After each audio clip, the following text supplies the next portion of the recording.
Uyingane zakwethu-ke nginibekele namukele kuzo zonke indawo la kuzofika khona le video igama lami uMsizi aka Ngoso Admin. Uma uqala ungena kule channel qinisekisa usubscribe uzowathola zonke izinto engiyiphostayo kuyona-ke le channel. Engixolele-ke ngevoice yami ethanda ukuthi-ke ingabe yinhle kulezi iy'nsuku wey'ngane zawethu. Cha, indaba esematheni noma-ke yensizwa-ke yakwaMsomi ethe-ke yatrenda-ke ey'nkundleni zokuxhumana ngokuba-ke nesithembu sawo lapha. Sekuvele-ke iy'nkulumo noma-ke iy'nsolo zokuthi lenye noma-ke lo omunye-ke wosisi phakathi kwalaba kababili akamlobolile wey'ngane zakwethu. Abantu abaningi bayamgxeka-ke ey'nkundleni zokuxhumana.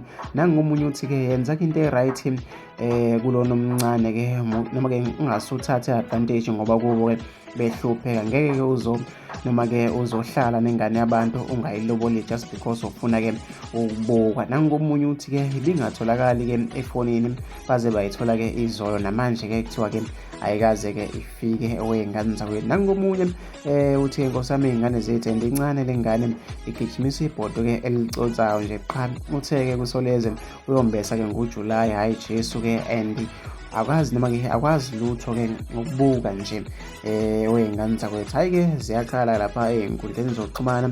Mina ngifisa ukuthi ngizwe uvo lwakho, ngibona ukuthi ngicabangani-ke ngalolu daba oluthe-ke lwatrenda lapha ey'nkundleni zokuxhumana. Mina sengiphuma kanje, hlala ngapha kwi-comment section.